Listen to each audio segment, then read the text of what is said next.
It is our second major news bulletin for the day, right here on Flo 94.9 FM. This is the flow of God's own state, and it is Flo News at noon. My name is Michael Oni. The headlines.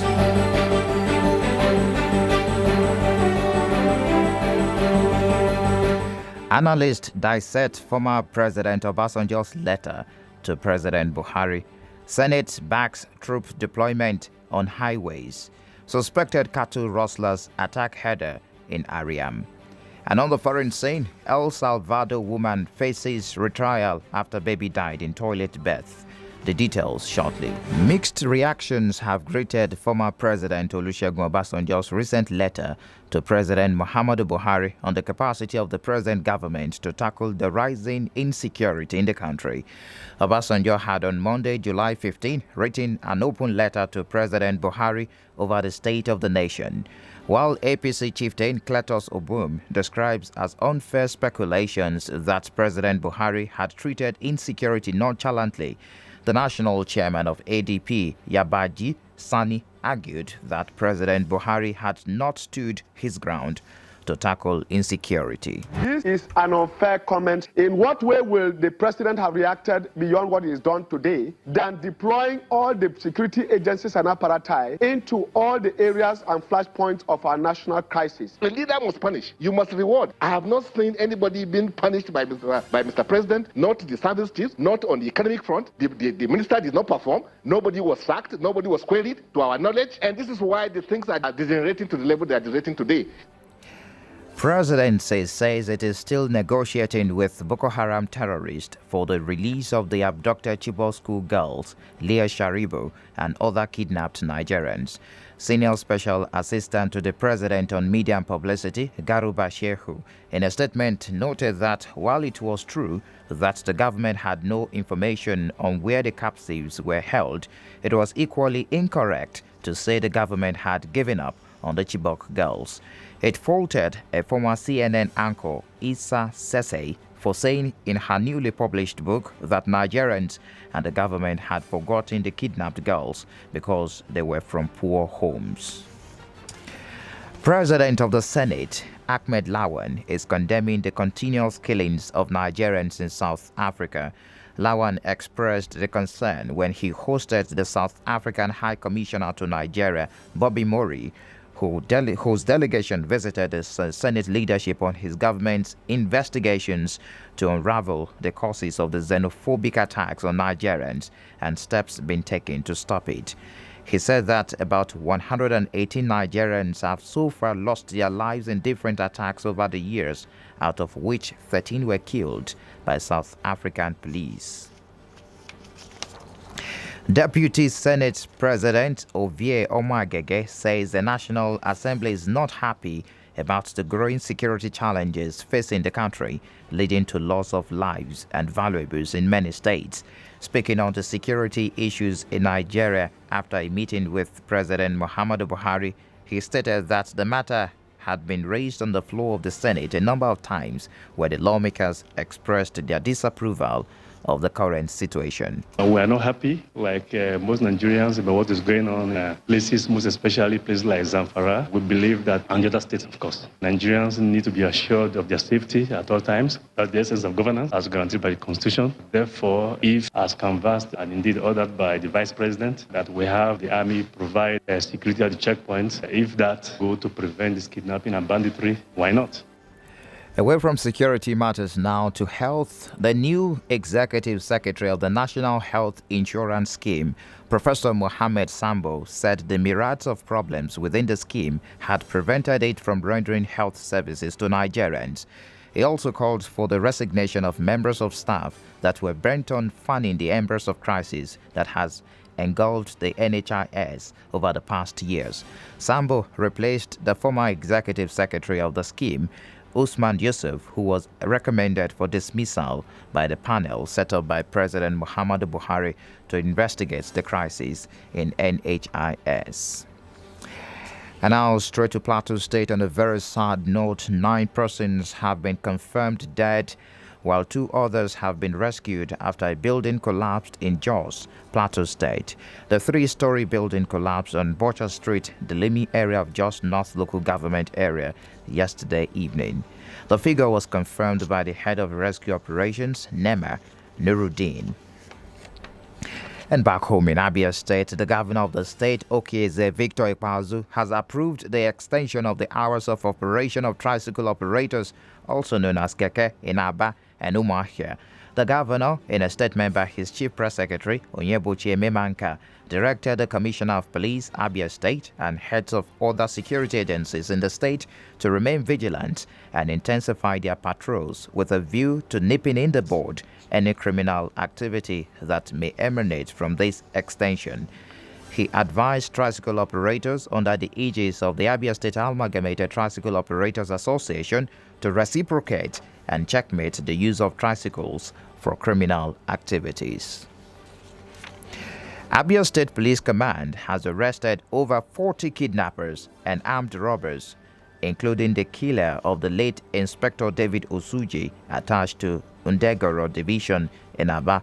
Abia State Commissioner of Police, Enen Okon, while briefing newsmen in Umuahia, said one Osinakachi from Isialangwa South local government area was arrested by the IGP Intelligence Response Team for killing of the late inspector together with other members of his gang.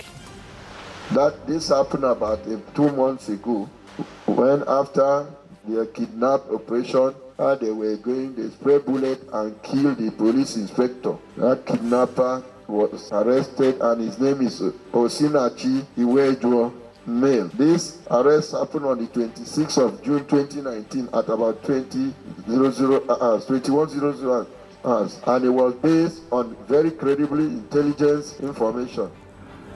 Former Abia State Governor and Senator representing Abia North, Oji Uzokalu, says he had been randomly misquoted in the media over his statement on the controversial Ruga settlement plan by the federal government. Senator Kalu, in a statement by his media aide, Maduka Okoro, has said he meant well in his position that what is known as rural grazing area, Ruga, had already been done by him when he was the governor of Abia State by moving cattle rearing from Umuahia town to the rural area of Lopanta. He denied supporting the involuntary allocation of taxpayers' land to the herdsmen. Rather, individuals on their own volition can have their lands purchased for grazing. A former House of Representatives candidate of the All Progressives Congress in the 2019 National Assembly election, Ikechukwu Apugo, is lamenting the poor state of infrastructure in Abia State. Speaking to Flo FM News, Apugo opined that the state ought to have gone beyond what it is today in the area of development, but blamed the lack of foresight of leaders as the bane of the state. But I'm sure in some years coming, all of us will regret what is happening. If you go to other states, you will see development. Umuahia doesn't look like a capital. It looks like one glorified local government. It doesn't look like a capital. Look at Ishigate. Now they have abandoned Urban Market. They have come back to Ishigate. It's an eyesore. That place is supposed to be beautified. Even we are supposed to have overhead bridge, flyovers. People coming from outside will fly, go to Sean Hill and go outside the state, not passing under. It's a big problem. He therefore called on the people of the state to always hold their leaders to account, as the mandate given to them was meant to develop the state. Suspected cattle rustlers have invaded a cattle ranch in Ariam, in Ikwano local government area of Abia State. Confirming the incident, Police Public Relations Officer Geoffrey Ogbonna has said the header, Muhammad Umaru, was attacked by suspected rustlers who cut off his arm and stole 28 cattle. The police, however, assured the community of their safety and pledged to retrieve the stolen cattle. Hearing of cattle rustling in other states, but this is just the first record of it in Abia State. So as it is, our investigation is being extended to the nearby states, where perhaps those cattle may have been taken to. And even if it is within, with the aid of headers in Abia State, we'll be able to locate those cattle. You're listening to Flo News at noon on Flo 94.9 FM. The news continues shortly with business, foreign, and sports news. Do stay tuned. Thank you very much for staying tuned. And now straight to business. Nigeria National Petroleum Corporation has issued award letters for contract to exchange crude oil for imported petroleum products. A total of 15 groupings with at least 34 companies in total received award letters. According to the sources, while the contract have not yet been signed, this is largely a formality as the terms have been negotiated. The list of companies is unlikely to change. And on the foreign scene, a woman in El Salvador has pleaded not guilty at her retrial to charges of aggravated homicide after her baby died when she gave birth in a toilet. The country outlaws abortion in all circumstances, and dozens of women have been imprisoned for the death of their fetuses in cases where they said they had suffered miscarriages or stillbirths. There are hopes among human rights groups that the new government of President Nayib Bukele, who took office in June, could usher a more lenient stance on the issue.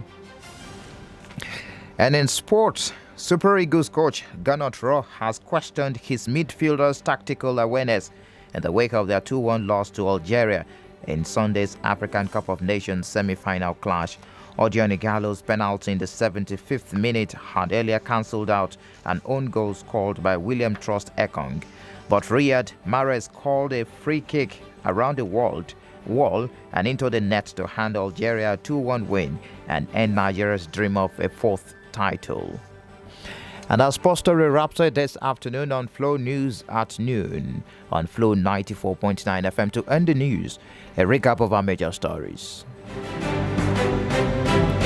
Mixed reactions have greeted former President Olusegun Obasanjo's recent letter to President Muhammadu Buhari on the capacity of the present government to tackle the rising insecurity in the country. Deputy President of the Senate, Ovie Omagege, says the National Assembly is not happy about the growing security challenges facing the country, leading to loss of lives and valuables in many states. Suspected cattle rustlers have invaded a cattle ranch in Ariam, in Ikwano local government area of Abia State. And on the foreign scene, a woman in El Salvador has pleaded not guilty at her retrial charges of aggravated homicide after her baby died when she gave birth in a toilet. Thanks for being with us. Remember that security is everyone's business. Provide useful information to security agencies to ensure your security. Join us at 6:45 a.m., noon, and 6 p.m. every weekday for additional newscast. This is Flo 94.9 FM, the flow of God's own state. You can send your views or information to flowfmnews@gmail.com or visit www.flownews.com.ng for more stories. This bulletin was edited by Oluchi Undubizu, supervising editor Samson Eze. My name is Michael Oni. Do have a fantastic brunch time.